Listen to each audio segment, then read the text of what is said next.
Salve, salve, nação. Nação, mais um vídeo aqui agora, né? Os comentaristas estão debatendo muito a eliminação do Brasil, que até agora não dá para acreditar de como o Brasil levou esse gol de contra-ataque, né? Ganhando de 1-0, levou um contra-ataque muito perfeito, vamos dizer assim, né? Então, vamos embora aqui reagir. Ele citaram também sobre o Gabigol, que o Gabigol seria um cara que daria uma dinâmica melhor em relação aos pênaltis. Então vamos embora reagir aqui, né? Gabigol, pra mim, fez muita falta nessa seleção, né? Principalmente nas cobranças dos pênaltis, que todo mundo lembra, né? Quem é o Gabigol agora, né? Então, Tite já foi, agora tem que vir um técnico estrangeiro, na minha opinião, né? Então vamos embora reagir. E tá o créditos aqui, a ESPN Brasil. Link na descrição como créditos para ESPN Brasil, Grupo Disney. É isso aí, nação, tamo junto e vamos embora pro vídeo aí. Super importante. O tempo da Croácia foi excepcional. E ainda que a gente chegue falando que a Croácia, e eu estou plenamente de acordo, assim, é isso que eu acho que também não dá para transformar nessa tragédia. Claro que o resultado é uma tragédia, mas a avaliação do trabalho, acho que ela tem que considerar todos os contextos. Porque se hoje o Brasil tivesse sido dominado pela Croácia, perdido de maneira indiscutível, indubitável, seria uma vergonha. Porque, de fato, como disse o Bubu, a diferença entre os times ela é enorme. Agora, hoje você teve, do outro lado, um time que jogou muito bem, que fez um plano muito bom, que funcionou muito bem, e um Brasil que errou. Um Brasil que falhou e um Brasil que merece críticas. Eu acho que a discussão é...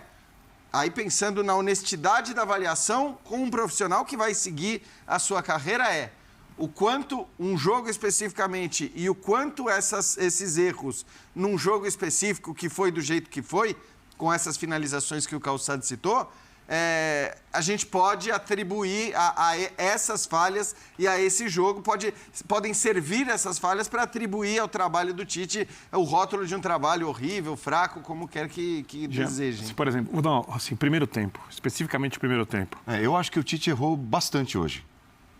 Bastante. Aonde, por exemplo? Por exemplo, ao sacar o Vinícius Júnior, com 20 minutos do segundo tempo. Não. Eu acho também. Para colocar um jogador que não vinha atuando do lado como solução de lado. Eu tuitei no intervalo... Peraí. Põe o Martinelli. Então o menino vinha bem, cheio de confiança. Ele quis um jogo mais por dentro. Aí o que eu acho discutível... Então, você não tem problema com a troca, tem problema com a entrada, não com a saída, é isso? Porque, não, com a saída. Então, aí eu discordo de você, vou explicar o porquê. O Vinícius Júnior, para mim, o Brasil está fora da Copa do Mundo. Foi o melhor atacante do Brasil na Copa do Mundo. Acabou a participação, a minha avaliação hoje fria que o Vinícius Júnior foi o melhor atacante do Brasil em todo o Mundial. Ele cresceu demais no Mundial. O que acontecia?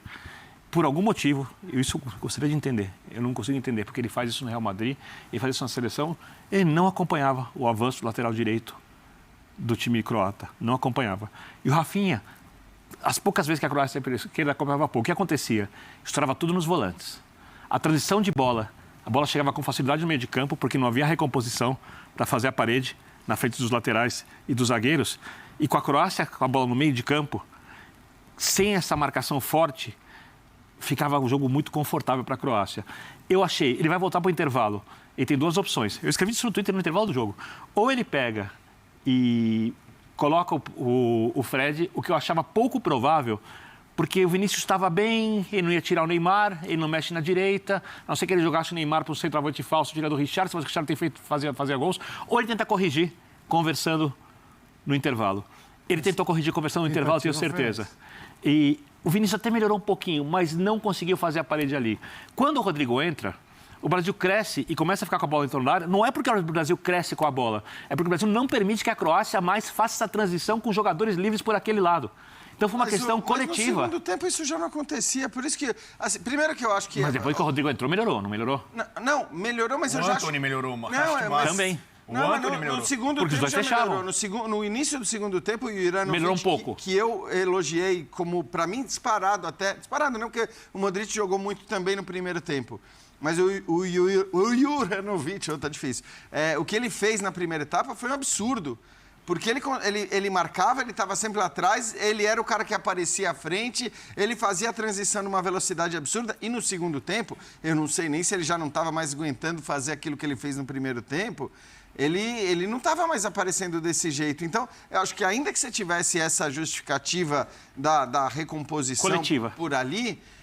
Primeiro, o Vinícius estava bem. O Vinícius foi, e eu estou de acordo com você, o melhor atacante brasileiro na Copa do Mundo. Para mim, tirá-lo nesse momento foi precipitado. Claro que se o Rodrigo tivesse feito o gol, se tivesse entrado o Martinelli e tal, de novo, a história seria diferente. Mas para mim, embora as outras alterações, ou a outra especificamente do lado direito, ela se justificasse e fizesse todo sentido, eu acho que tirar o Vinícius Júnior naquele momento, você podia encontrar, como você mesmo falou, uma outra solução para isso. Eu não sacaria o Vinícius Júnior de forma alguma. Então, eu tô nesse time, eu não tirei o Vinícius Júnior, porque ele é desequilibrante.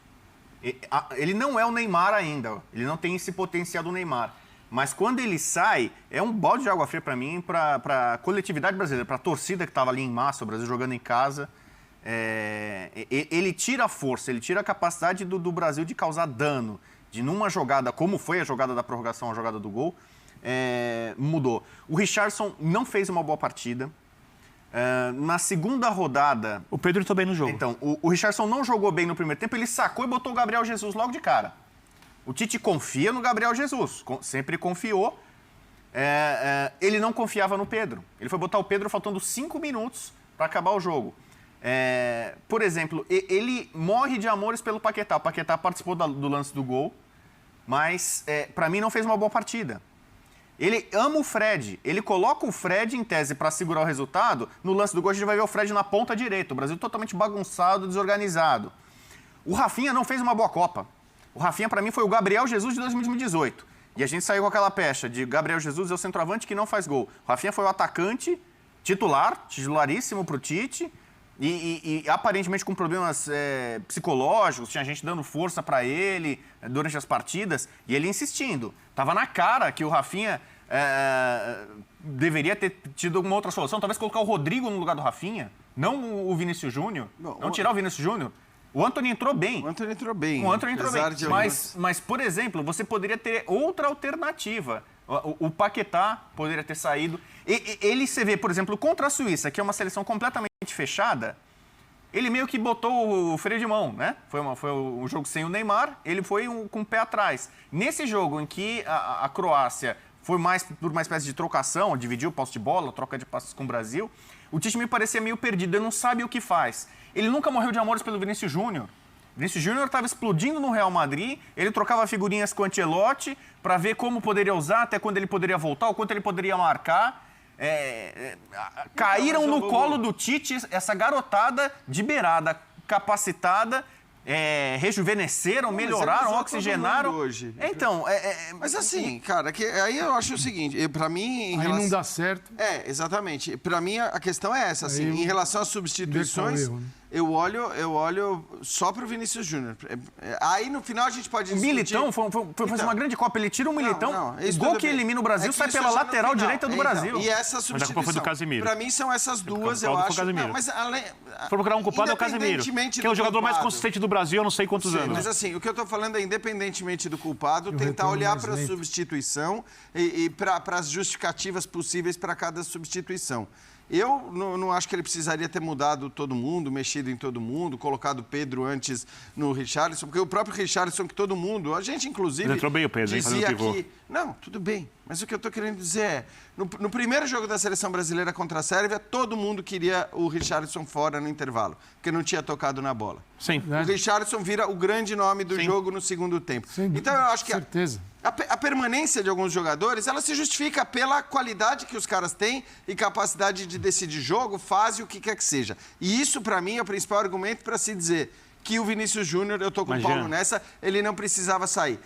Achar que ele tinha que mudar um monte nas outras posições, eu discordo, até pelo que foi o segundo tempo. O Brasil criou chances suficientes para ganhar o jogo no segundo tempo. Não fosse o goleiro croata, o Brasil poderia ter feito 2, 3 gols. E discordo também, aí sim, da substituição feita no final. Não acho que ela tenha influenciado ou tenha sido decisiva.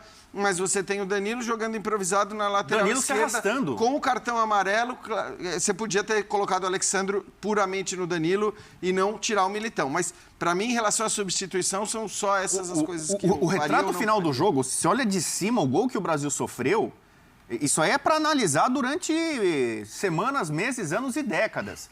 O volante que entrou, o Fred, para segurar o jogo, estava na ponta direita. Não, a gente vai falar do gol. Então. O Alexandro, que é o lateral esquerdo, ele estava correndo na lateral direita. O time completamente organizado. O discurso do Tite, é o equilíbrio. Era tudo que o Brasil não tinha naquele momento. Se o Brasil estava ganhando de 1-0, faltavam 4 minutos para acabar o jogo, o Brasil toma um contra-ataque. O Casemiro não matou a jogada, ele poderia ter matado. O Brasil estava todo bagunçado no momento crucial da Copa. Se toma o gol morando na área, também, e eu vi que o Brasil afundou.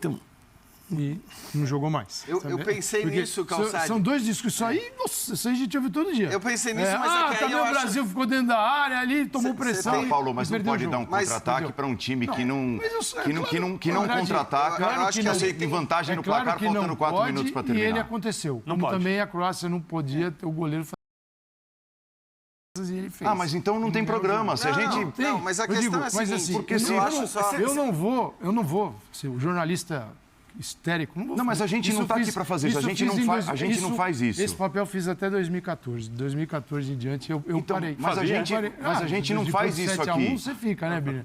Agora, depois de 7-1 faz qualquer coisa. O que existe os erros estão lá, o time tinha saído, as alterações, por exemplo, o Vinícius foi estranha, mas eu tentei entender qual é a diferença do Rodrigo para o Vinícius. Não era o Rodrigo beirada, tipo Vinícius, driblando todo mundo que faz Vinícius. Era o Rodrigo se aproximando e entrando por dentro para infiltração, como ele costuma fazer, como ele joga hoje. Não o Rodrigo que fica como o Antony, que vai lá e fica atraindo marcação e passando no meio de 2 adversários, que foi muito bem. A mudança do Antony foi ótima. Se ele tira o Paquetá ali, se ele esvazia ainda mais o meio de campo naquele momento, que já era um meio de campo esvaziado numericamente, porque é o seguinte, a Croácia jogava com 3, e o Jean lembrou bem, né? A mudança foi que um quarto jogador para fechar. Então a Croácia tinha um bloco muito bem definido e o Brasil não jogava por ali. Tá, isso era claro. Se o Brasil fosse perdendo jogadores naquele setor, fosse trocando esses jogadores, tira o Paquetá, agora bota o Rodrigo, põe todo mundo lá na frente, o meio de campo da Croácia ia deitar e rolar mais do que aconteceu no jogo. Mais do que aconteceu. Agora, o que eu quero dizer é o seguinte, quando troca, o problema é a troca. E quando não troca, é a falta de troca também. Só quero deixar isso, porque nós falamos isso o tempo todo, ou não? Quando troca, quando não troca, o treinador vai abraçado com o time até o final, fez só 2, por que não fez 5? Então, eu não vejo, você tirou o Militão estava pendurado?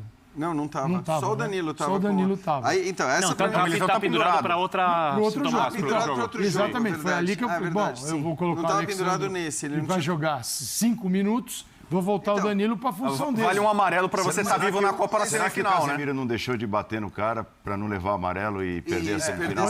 E é bom lembrar, mas assim, eu acho que mesmo que a justificativa para o Militão fosse o cartão amarelo, o Danilo estava pendurado. O Danilo é titular da seleção brasileira, era titular da seleção brasileira. O Militão não. A gente se esquece disso. Porque a defesa da seleção brasileira para a semifinal, com o Alexandre em condições, seria Danilo na direita, Alexandre na esquerda e a dupla de zaga que não tem o Militão. Então, eu acho que... E eu concordo com tudo que o Calçade falou. Eu acho que assim, essa coisa de olhar para o que não foi feito e dizer que aquilo seria a solução, ou para o que foi feito e deu errado, quando não é tão claro assim que deu errado, eu não gosto. Porém, eu acho que na saída do Militão e não do Danilo, eu não vejo realmente muita lógica. E assim como você, por aquilo que o Vinícius Júnior poderia produzir e produz... O meu ponto é esse. Eu não teria tirado ele de campo. Eu acho que... E para mim, essas questões das substituições nem são as principais falhas se a gente tiver que elencar top 1, top 2 e top 3 de erros no jogo de hoje. Para mim, o Vinícius Júnior e essas duas trocas estão no 3º lugar do pódio. Para mim tem um agravante, que essa Copa do Mundo, diferente de outras, permitiu 26 jogadores convocados. Para mim, isso é uma vantagem para as seleções que têm mais jogadores de qualidade, para as que têm melhor elenco. Uma seleção que não tem tantas opções, tantos jogadores, você leva 23, pronto. Não vai fazer tanta diferença assim 3 nomes, né? Mas para alguns países faz uma diferença muito maior do que para outros. Além disso, são permitidas 5 substituições. Antigamente eram só 3. Então, se você é um treinador de uma seleção top, como é o do Brasil, que para muita gente, na casa de apostas e tudo mais, era a principal favorita, cheia de opções boas, E o Tite fala que em 2018 foi um processo de reconstrução, de recuperação de um time que estava mal nas eliminatórias, que chegou, então que ali não teria muita coisa para fazer. Ele justifica dessa forma o desempenho que não foi satisfatório. Dessa vez, não tem desculpa. Ciclo completo de 4 anos e meio, né? 6, né? Não, mas assim, de uma Copa para outra, agora foram 4 anos e meio. 26 jogadores ele estava à disposição. E a gente vai discutir. Só para entender, você acha que o Tite é o culpado pela O eliminação? principal culpado. Tá. O principal culpado. E assim, eu poderia pegar vários fatores, como desde a convocação do Daniel Alves, teve flamenguista que vai lembrar, o Gabigol bateria pênalti, por exemplo. A gente vai tocar na parte do pênalti. O Neymar não ter batido pênalti é o maior batedor de pênalti do Brasil. Na disputa de penalidades máximas mais importante da história dele e da história recente da seleção, ele não bate. E isso é muito errado. Quem é o primeiro? Quem é o cara que começa batendo? Quem é o cara que quem fecha os pênaltis do Flamengo quando tem acontecido o pênalti? É o Gabigol, né? Esse pra mim é que a gente vai entrar nisso, então eu nem entrei, mas esse pra mim é a única coisa que não é subjetiva. Ele tinha que... É matemática, ele tinha que ter batido. Quando o Brasil... Isso poderia ser trocado. Ele não precisava ser o primeiro. Esse é o Quando ponto. você perde você tira ele do fim da fila e traz ele para a quarta batida. Se fosse o do Marquinhos, que era um pênalti decisivo. Essa é a questão. Essa é a questão. Não precisava abrir, porque dá para entender a lógica de você deixar o jogador para bater a última penalidade, aquele melhor, que vai sentir menos o peso do momento e tudo mais. Essa lógica eu entendo. A questão é que hoje você não precisa entregar para o árbitro uma lista dos 5 batedores. Então, você pode, inclusive, ter isso acertado com os seus jogadores. A regra te permite... É o seguinte, o Neymar vai ser o 5º, sim, contanto que não haja, antes desse 5º pênalti, uma penalidade decisiva, uma penalidade que pode eliminar o Brasil. E aí, na hora que o Marquinhos foi bater... Então, meu ponto não é... o Neymar tinha que abrir a cobrança. Não, o Neymar não tinha que abrir a cobrança. O Neymar tinha que ter batido. O Neymar tinha que ter batido. Se entrar no pênalti decisivo ali, e talvez até antes, né? Porque o Brasil já tinha errado o pênalti, então você tinha questão de que se a Croácia fizesse... Enfim, agora eu não me lembro exatamente. Mas o fato é que na hora que você tinha um pênalti decisivo, que se perder tá fora, você não guarda o seu melhor batedor. Isso, para mim, é a única das coisas que a gente está discutindo e vai discutir aqui. Isso é o único ponto que ele não é subjetivo. Ele é matemático. Eu sou da tese que o melhor bate lógico. primeiro. Ele é lógico. Mas no Flamengo o Gabigol fecha. Então, mas, por exemplo, assim, porque, assim, para mim... exatamente isso. É uma tese comum. Você transfere a responsabilidade para o outro. Normalmente, quem começa batendo tem essa vantagem. Se você vai fazendo, o outro vai jogar, vai bater o pênalti na obrigação de executar. Tem uma estatística que, na maior parte das vezes, ganha quem começa cobrando, né? Mas isso que você está falando, eu entendo, posso até concordar, mas isso é subjetivo. É uma coisa de, eu vou jogar a pressão. O jogar a pressão é subjetividade. O que não é subjetivo é... Eu não acho que é subjetividade, é como no tênis. Eu também quem acho que joga pressão. Quem está sacando tem uma vantagem. Assim como... Se você abre um set fazendo 1-0... Sim, você vai estar sempre na frente 1-0, 2-1, 3-1, você vai jogar 3-2, 4-3. E por outro lado, você pode usar o argumento de que se o primeiro batedor perde, puxa, você vai muito mais tranquilo para bater o seguinte, porque se você errar, não tem o mesmo peso. Do jeito que a gente trata isso, dos 5 batedores só tem um. É o Neymar. Não, claro. O Neymar tem que estar na primeira, na segunda, na terceira, na quarta e na quinta. Não dá. Então é o seguinte, você tem então o Neymar e 4 pangarés para cobrar o pênalti. Senão, sim, os jogadores perderam. O Van Dijk abriu... O Van Dijk não é batedor de pênalti. Não é batedor, mas alguém tem que bater, né? Alguém tem que bater pênalti. Eu não sou batedor, entre o Van Gaal para bater. Não, os caras estão no campo. Meu amigo, agora a cobrança de pênaltis. Vocês devem ter trabalhado isso durante as semanas. A partir das oitavas, pênalti é uma realidade. Pode acontecer na vida de todo mundo. O jogador vai lá e bate. Porque é o seguinte, se o teu time tem 2 batedores de pênalti, você tem 3 problemas.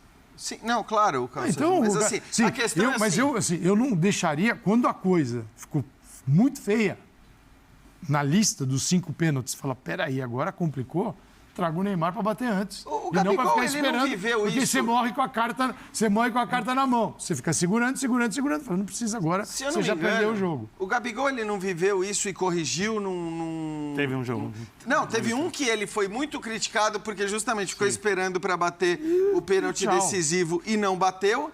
E houve, agora eu não vou me lembrar realmente quais foram os jogos do Flamengo, e teve uma coisa na sequência em que ele acaba batendo o pênalti decisivo e, se não me engano, antecipado, justamente, talvez pelo né, pela lição da decisão anterior. Não foi aquela longa disputa de pênaltis contra o Atlético? Que tem uma mudança. Ele é o quinto. Eu não lembro qual, mas teve essa situação. Não, teve as duas situações, é isso que eu acho. Teve uma situação em que Deixaram ele... pra depois, certamente, ele não cobrou. daqui a pouco a gente já vão estar mandando pra gente. Mas tem uma situação... Teve uma em que o Gabigol não bateu porque ficou esperando para ser o grande astro da classificação. E teve uma disputa de pênaltis seguinte do Flamengo em que ele acaba se antecipando para... Temos um editor flamenguista. O Casinha, ele está me lembrando direitinho. Lembra? Exatamente. A minha memória não falhou tanto assim. Foi naquela longa disputa de pênaltis contra o Atlético e ele, na segunda remessa de cobranças, você lembra que assim, o Flamengo esperou a chance de ser campeão para colocar, ou de ser campeão, ou de pintar um pênalti decisivo, para colocar o Gabigol para bater. Foi isso. Então, ele muda a ordem e coloca o Gabigol para bater na hora de um pênalti decisivo. Isso. Porque é lógico, porque se o pênalti pode ser decisivo, seja ele com a perda do pênalti ou com o pênalti convertido, se ele pode ser decisivo... Decisivo é decisivo. Não faz sentido nenhum você guardar o seu melhor batedor. Por isso Eu assim... acho que isso aí foi... Os caras nem se ligaram. Nem se ligaram. Nem se ligaram. Pode, A Eu concordo. atenção ali Eu concordo. todos eles. Eu do sei, mas banco, não pode. Então, aí você pode... Todos eles, porque assim, isso não... Isso... Com certeza, acho que todos os envolvidos ali passarão a prestar mais atenção nos próximos pênaltis que tiverem para bater. Mas assim, você não percebe isso neles. Tem ali a ordem e um fica esperando o outro, o Neymar vai para o quinto. E aí foi um fiasco. E o Neymar ficou... Se tivesse, marcado no do Marquinhos, feito o gol... E o Neymar é uma figura dessa Copa do Mundo, mais uma, né? Claro, ele é grande estrela, grande craque do Brasil. Houve uma certa divisão de muita gente, né? Lamentavelmente, quando ele sofreu a lesão e estava correndo o risco de ficar fora da Copa, a gente festejando, né? De uma forma estúpida, imbecil, a lesão do Neymar. E teve muita gente acreditando que a seleção sem o Neymar, aí na parte técnica, jogaria melhor que o Brasil. Então, é isso aí, nação. Mais um React aí. Concluído, tamo junto aí. Outra coisa. Eu ia dizer... a imprensa, óbvio, imprensa não só do Brasil, mas como do mundo todo, tá se perguntando por que o Neymar não quis bater o quarto pênalti, né? Que era o pênalti decisivo. Isso, querendo ou não, acabou ajudando a eliminar. O Marquinhos não é um bom batedor de pênalti. Geralmente o zagueiro não é um bom batedor de pênalti, né? A gente tem alguns poucos zagueiros que são excelentes batedores de pênalti, né? Como o Sérgio Ramos da vida e outros zagueiros aí que a gente pode mencionar. Só que aquilo, era o último pênalti. O Neymar é o melhor batedor de pênalti do mundo. Um dos melhores.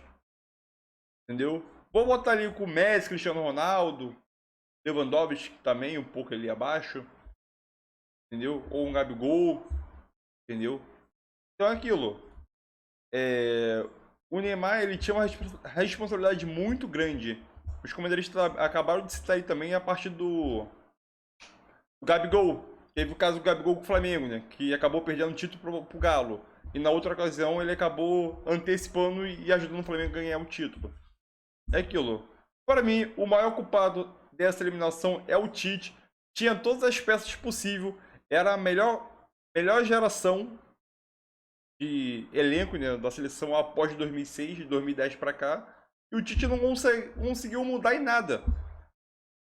Infelizmente, mais uma eliminação na conta do Tite. E aquilo. Fazer o quê? Brasil eliminado e fim de ciclo para mim foi o Neymar, né? Então, na minha opinião, o Neymar, ele já disse que possivelmente não tem garantia de ficar na seleção e vamos ver como vai ficar a situação, né?